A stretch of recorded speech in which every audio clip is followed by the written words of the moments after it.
বলছে স্বপ্নে জানায় আমাকে ফেরেশতারা আয়েশা জিজ্ঞেস করে আমার রব কি? রাবিয়া বলছে উল্টা জিজ্ঞেস করে, হ্যাঁ ফেরেশতারা তোমাদের রব কে? সুবহানাল্লাহ। কত বড় সাহস! ফেরেশতারা ডাক দিয়া কয় তোমারে জিগাইলাম, তোমরা আমার উল্টা জিগাও কি ব্যাপার? কয় তোমাদের রব কে? কয় আমাদের রব তো আল্লাহ। আয়েশা কোত্থেকে? কয় আসমান থেকে। আসমান থেকে হাজার হাজার কিলোমিটার দূরে আয়েশা আবার 3.5 হাত মাটির নিচে আসছো, রবকে ভুলো নাই? কয় আমি রব না, রব আমরা ফেরেশতারা রবকে ভুলি না। রাবিয়া বসছে ডাক দিয়া কয়, হ্যাঁ ফেরেশতারা রে, আসমান থেকে হাজার হাজার মাইল দূরে আয়েশা যদি তোমরা রবকে বলতে না পারো, আমার লাইফটা আল্লাহর জন্য আমি কাটায় দিলাম। আমার জীবন যৌবন, আমার হায়াত, আমার মাল, আমার জান সব কিছু জোরে বলেন কার? قل إن صلاتي ونسكي ومحياي ومماتي لله رب العالمين। আমার জান, আমার মাল, আমার হায়াত, আমার মরণ সবকিছু আল্লাহর জন্য ওয়াকফ করে দিলাম। তোমরা ফেরেশতারা এত দূরে আয়েশা যদি রবকে বলো নাই, কেমনে বুঝলা আমি রাবিয়া এত কাছাকাছি আয়েশা বুঝি রবরে ভুইলা গেছি? সুবহানাল্লাহ। আল্লাহর এক বান্দা কবরে গেছে, পরবর্তীতে আরেকজন স্বপ্নে দেখে আপনার সাথে কবরে ফেরেশতারা কেমন আচরণ করেছিল তিনি জানালেন। ফেরেশতারা যায় আল্লাহর বান্দাকে প্রশ্ন করে আমার রব্বুকা। কবরের মধ্যে যখন পুনরায় রূহটা দেওয়া হলো, হে আল্লাহর বান্দা তোমার আমরা কয়েকটা প্রশ্ন করবার চাই। আল্লাহর বান্দা কবরের বাসিন্দা পশ্চিম আকাশের দিকে তাকায় দেখবে সূর্যটা ডুবে ডুবে বাপ সূর্য ডুবে যাবে এমন অবস্থা। আসরের নামাজের শেষ সময় চলে আসছে, মাগরিবের সময়টা কাছাকাছি চলে আসছে। আল্লাহর বান্দা কবরের বাসিন্দা ডাক দিয়া কয়, হে ফেরেশতারা রে, আমারে ওযুর পানি দাও, নামাজের মুসল্লা দাও। সুবহানাল্লাহ বলে। হ্যাঁ ফেরেশতারা, আমি আমার আল্লাহর কুদরতি পায়ে সাজদা দিতে হবে। একটু পর যদি হয়ে যায় সূর্যটা ডুবে যাবে, মাগরিবটা সমাজের সময় হয়ে যাবে, আসরের নামাজটা আমাজ কাজা হয়ে যাবে। আমি আসরের নামাজটা আদায় করিয়া নেই। তোমরা শুধু 3টা প্রশ্ন কেন, যত প্রশ্ন করার করবা, সব প্রশ্নের জবাব আমি দিয়ে দিব। সুবহানাল্লাহ। ফেরেশতারা আল্লাহকে ডাক দেয়া কয়, আল্লাহ তোমার বান্দা কবরে আছে না বাইতুল মামুর মসজিদে আছে তার খবর নাই? তোমার বান্দা কবরে আছে না ঘরে আছে খবর নাই? দুনিয়ায় আছে না কবরে আছে কোনো খবর নাই? পশ্চিম আকাশের দিকে তাকায় বলে আমারে ওযুর পানি দাও, আগে নামাজের মুসল্লা দাও। আল্লাহ ডাক দিয়া কয়, ফেরেশতারা রে, আমার এই বান্দা বান্দি কবরের জগতে আইসা আমি আল্লাহর কুদরতি পায়ে সাজদা দেওয়া বলে নাই, তারে আর ডিস্টার্ব করিও না। এই মুহূর্তে তার কবরটা তোমরা জান্নাতের বাগান বানায়া দাও। হযরত আদম আলাইহিস সালাতু ওয়াস সালামকে আল্লাহ রাব্বুল আলামিন দুনিয়াতে পাঠালেন। পুরা পৃথিবীর জমিনে কেউ নাই, শুধু 2জন মানুষ, একজন হলো আমাদের আব্বা জান আর একজন হলো আমাদের আম্মা জান। কেউ নাই। 350 বছর পর্যন্ত কানলেন, কেউ কারোর সাথে দেখা নাই, কেউ কারোর সাথে কোনো দেখা নাই। 2জন মানুষ আছে পুরা পৃথিবীর জমিনে, বন জঙ্গলে ভরা, ভাগ ভাল্লুকে ভরা, অন্যান্য মাখলুকাতে ভরা, কিন্তু মানুষ আছে মাত্র 2জন। আদম নবী যখন জান্নাতি পাতাগুলো পয়রা লজ্জাস্থান দায়িকা যখন দুনিয়ার জমিনে আসছে, দুনিয়ার জমিনে আদম নবীর কথাবার্তা শোনার জন্য আদম নবীর কাছে গেলেন কয়েকটা হরিণ। সুবহানাল্লাহ। কয়েকটা হরিণ দেয় আদম নবীর কথাবার্তা শুনে আদম নবীর পিছনে পিছনে করে বাবা আদম আলাইহিস সালাম তাদেরকে মন খুশি করার জন্য ডাক দিয়া কয়, কারণ আদম নবীর সাথে যেহেতু কোনো মানুষ নাই, আদম একদিকে মা হাওয়া আরেকদিকে, এখন আদমের তো চলতে হবে। আল্লাহ তাআলা এমন সিস্টেম করে দিলেন, হরিণের ভাষাও আদম পয়গম্বর বুঝতে পারেন। হরিণ যখন আদম নবীর কথা শুনে আদম নবীর পিছনে ঘুরে, যে হরিণগুলো ঘুরতো ওই হরিণগুলোরে আদম পয়গম্বর ডাক দিয়া কয়, আমার সাথে জান্নাতি পাতা আছে, তোমরা যেহেতু আমার সংস্পর্শে আসা, নাও নাও, তোমাদেরকে আমি জান্নাতি পাতা খাওয়াইলাম। সুবহানাল্লাহ। জান্নাতি পাতা খাওয়াইলেন। যে হরিণগুলো আদম নবীর সাথে ঘুরছিল, আদম নবীকে মহব্বত করেছিল, জান্নাতি পাতা খাইতে পেরেছিল, ওই হরিণগুলির ভিতরে কস্তুরী হয়, মৃগনাভি হয়। সুবহানাল্লাহ।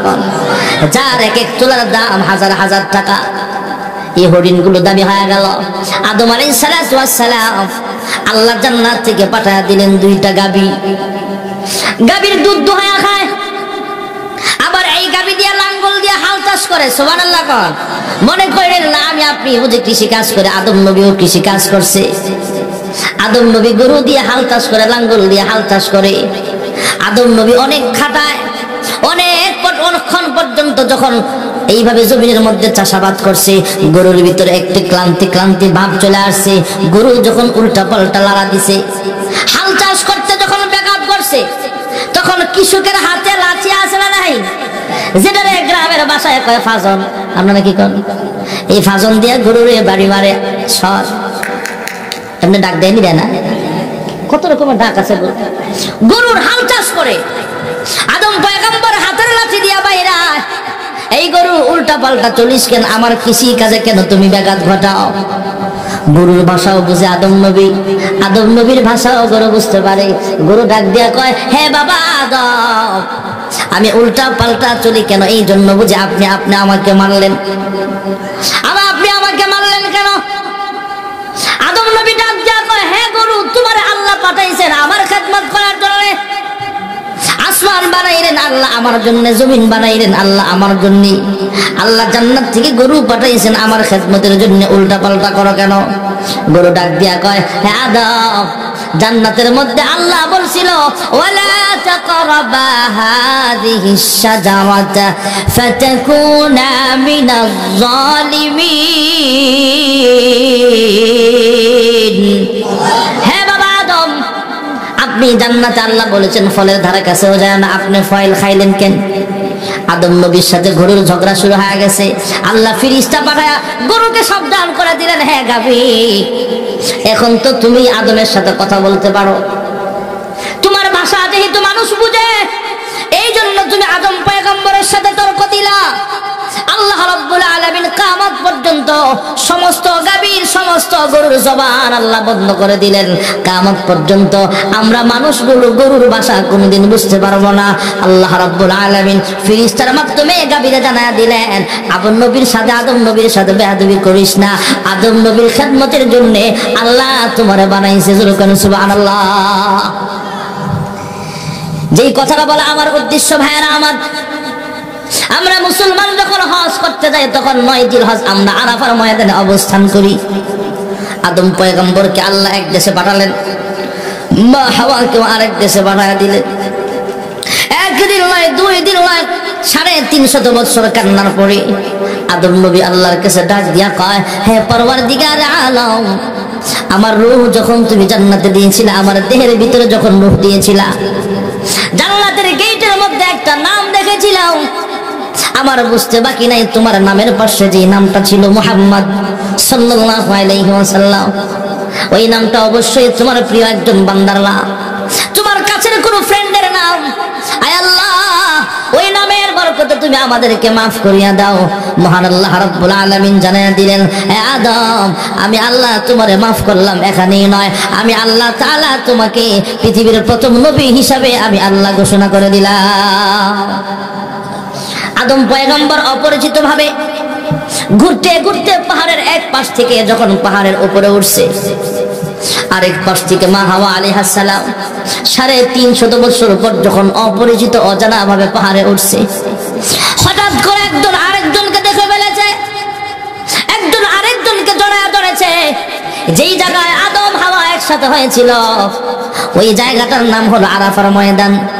আর যে স্থানে একত্রিত হয়েছিলেন সেটা হলো জাবালে রহমত। ওখানে একটা পিলার গাড়া আছে, ওখানে সম্ভবত আদম হাওয়ার মিলন মেলা হয়েছিল। মা হাওয়া আলাইহিস সালাম একজনকে আরেকজন দেখা জড়ায় ধরলেন আর আল্লাহর কাছে মাফ চাইলেন, আল্লাহ তুমি আমাদেরকে মাফ করে দাও। আল্লাহ তাআলা দুজনকে মাফ করে দিলেন। যেখানে সর্বপ্রথম দুইজন অবস্থান করেছিলেন ওই জায়গাটা হলো আরাফার ময়দান। কিয়ামত পর্যন্ত জিলহজ মাসে যত হাজী সাহেবরা হজ করতে যাবে, আরাফার ময়দানে অবস্থান করা এটাও একটা ফরজ করে দিয়েছেন। জোরে কোন সুবহানাল্লাহ। আল্লাহ তাআলা দাবি আরেকটা জায়গা রেখেছেন, মক্কাতুল মুকাররমা। মক্কাতুল মুকাররমা এমন একটা জায়গা যেখানে মহান আল্লাহ রাব্বুল আলামিন সর্বপ্রথম কোরআনুল কারীম নাযিল করেছেন। আবার আপনার নবী বিশ্ব নবী রাহমাতুল লিল আলামিন নবুয়ত প্রাপ্তির 5 বছর আগে থেকে জাবালে নূর পাহাড়ের উপরে ধ্যানমগ্ন অবস্থায় সময় কাটাইতেন।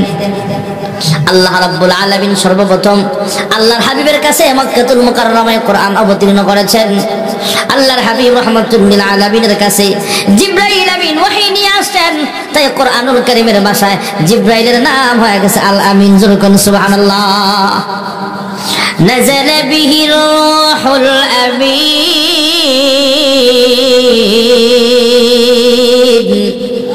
জোরে আল্লাহু আকবার। কোরআনুল কারীম জিবরাইল আমিনের মাধ্যমে অবতীর্ণ করা হয়েছে, তাই জিবরাইল আমিনের নাম হয়ে গেছে আল আমিন। যে মক্কাতুল মুকাররমায় আল্লাহ তাআলা সর্বপ্রথম কোরআন অবতীর্ণ করেছেন, যে মক্কাতুল মুকাররমায় আল্লাহর হাবিবকে আল্লাহ পাঠিয়েছেন, যে মক্কাতুল মুকাররমায় আল্লাহর খানায় কাবা আল্লাহ রেখেছেন, যে মক্কাতুল মুকাররমার নাম তো আল আমিন। জোরে কোন সুবহানাল্লাহ। আর যে হাবিবের কাছে আল্লাহ কোরআন অবতীর্ণ করেছেন, সেই সাহাবে কোরআনের নাম তো আল আমিন। জোরে কোন সুবহানাল্লাহ। ইয়া মুহাম্মদ জগত জালা, ইয়া মুহাম্মদ জগত জালা, কমলি ওয়ালা তোমারি নাম, মদিনা ওয়ালা তোমারি নাম। এই পৃথিবীর নামেরই ঢঙ্কা, এই পৃথিবীর নামেরই ঢঙ্কা, সবারই সেরা তোমারি নাম, কমলি ওয়ালা তোমারি নাম। ফকির দরবেশ বাদশাগণের, ফকির দরবেশ বাদশাগণের গলারি মালা তোমারি নাম, কমলি ওয়ালা তোমারি নাম। লৌহে মাহফুজে আছে যে লেখা, লৌহে মাহফুজে আছে যে লেখা, মিমেরি দ্বারা তোমারি নাম, আলামিন উপাধি তোমারি নাম। ভাইরা আমার, আমরা সকালে কোন নামাজ পড়ি সবাই বলেন না? এরপরে তারপর তারপর তারপর মাশাআল্লাহ মাহফিল থেকে কিছু আমলও শেখা দরকার আমাদের। এক পোলারা ইমাম সাহেব জিগায় গোসলের ফরজ করা, হুজুর তিনটা। কি কি? সাবান, লুঙ্গি, তয়লা। জানে না, এই জন্য মুসলমান গোসলের ফরজ কয়টা? অনেক পোলাপান নেই, স্কুলের পোলাপান জিগেলে পারতো না, কিন্তু মেসিরে চিনে আবার। ওরে মানুষ হইছো বেহুশ দুনিয়ার পিছে, কি জবাব দিবি রে তুই আল্লাহর কাছে? হায়, কি জবাব দিবি রে তুই আল্লাহর কাছে? রাতে দিনে দৌড়া দৌড়ি বিশ্রামের সুযোগটা নাই, নামাজ রোজা দূরের কথা, আল্লাহর নাম তো মুখে নাই। ঠিক না ভাই? ঠিক। তোর পিছে মহা বিপদের সংকেত আছে, কি জবাব দিবি রে তুই আল্লাহর কাছে? ফজরের নামাজের ফরজ কয় রাকাত? সুন্নাত। জোহরের ফরজ, আসরের ফরজ, এগুলা জানা ফরজ। মাগরিব নামাজের ফরজ, এশার নামাজের ফরজ, আগে পরে সুন্নাত বিতির আছে না নাই? 5 ওয়াক্ত নামাজ পড়লে আল্লাহ আমাদেরকে 5টা পুরস্কার দিবে। সুবহানাল্লাহ। বাড়িতে ঘুমায়া কই? আর আমি আরো জোরে কন।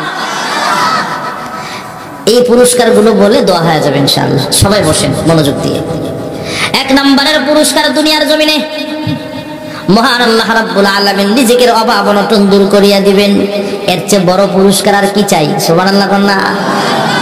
5 ওয়াক্ত নামাজ পড়ে গরিব মানুষ, সুখী মানুষ, কোটি কোটি টাকার ব্যবসা, কোটিপতি, নামাজ নাই, তারা জিগাইবেন কেমন আছেন স্যার? কয় বেশি ভালো না। 5 ওয়াক্ত নামাজ পড়ে গ্রামের সরল মানুষ, মুরব্বী কেমন আছেন?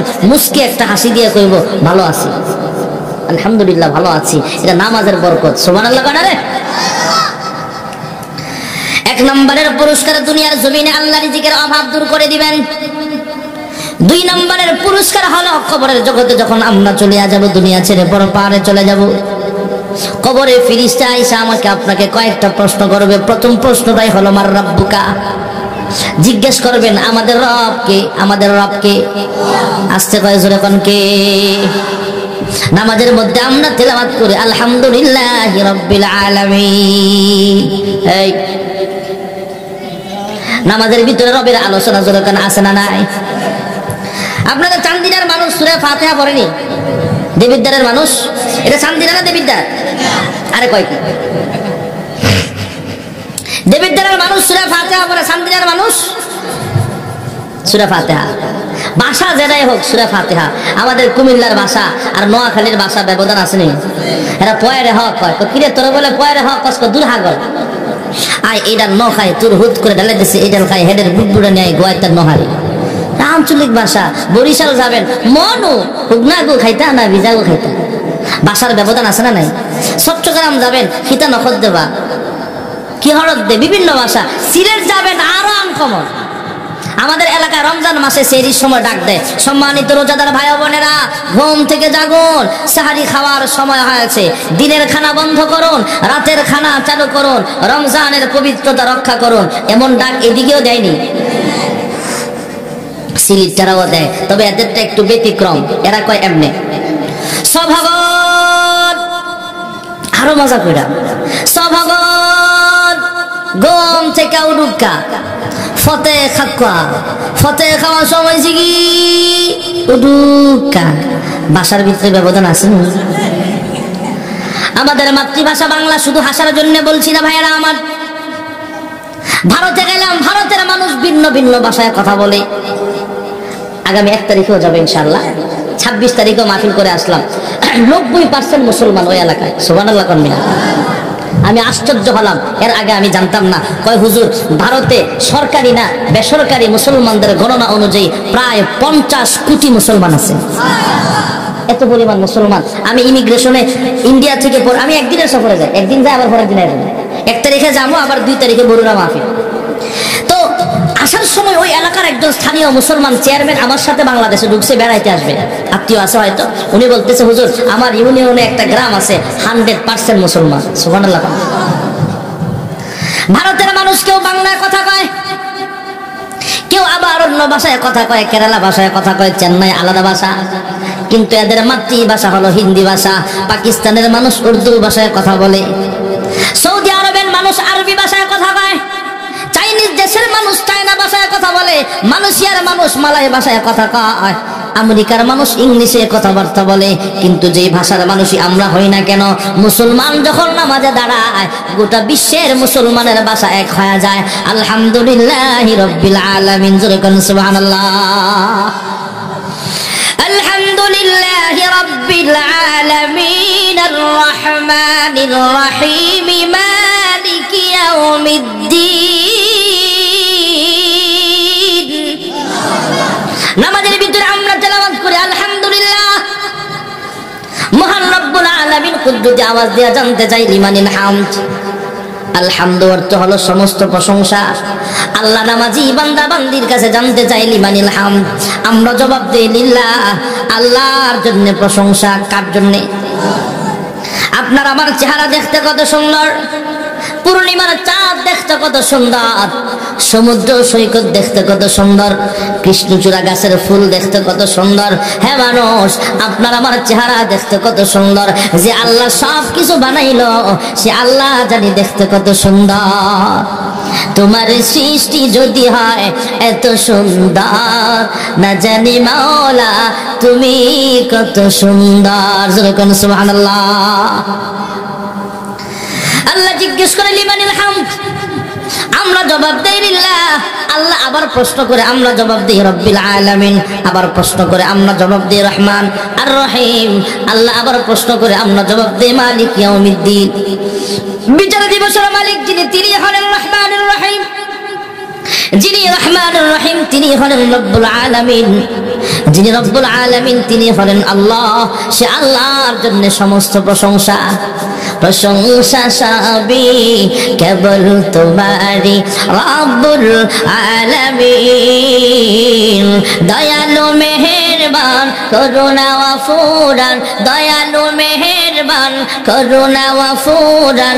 আর কেহ নয় তুমি মালিক শেষ বিচারের দিন, শেষ বিচারের দিন। সমস্ত প্রশংসা কার? আমরা নামাজের ভিতরে তেলাওয়াত করে আলহামদুলিল্লাহি রাব্বিল আলামিন। 5 ওয়াক্ত নামাজে 17 রাকাত ফরজ, পাশাপাশি সুন্নাত বিতির নফল আমরা পড়ি। এর ভিতরে প্রত্যেক রাকাতে সূরাতুল ফাতিহা নাই নাকি আছে? আলহামদুলিল্লাহি রাব্বিল আলামিন রব এখানে আসেনি। সূরা একটা মিলায় আল্লাহু আকবার বলে রুকুতে গেলাম, সুবহান রাব্বিয়াল আযীম, সুবহান রাব্বিয়াল আযীম। এখানে রব আছে না নাই? সামি আল্লাহু লিমান হামিদা, রব্বানা লাকাল হামদ, রব আসেনি? আল্লাহু আকবার বলে সিজদায় গেলাম, 3 বার 5 বার বা 7 বার বলা সুন্নাত। সুবহান রাব্বিয়াল আ'লা, সুবহান রাব্বিয়াল আ'লা। এখানে রব জোরে কোন আছে না নাই? ভাইরা আমার, গভীর মনোযোগ দিয়ে শোনেন, অল্প সময়ের ভিতরে দোয়া হয়ে যাবে। কবরের জগৎটা হলো এমন একটা জগৎ, জানি না আজকের এই মুনাজাত কার জন্য জীবনের শেষ মুনাজাত হয়ে যায়। আজকের 14তম তাফসীরুল কোরআন মাহফিল কার জন্য জানি জীবনের শেষ মাহফিল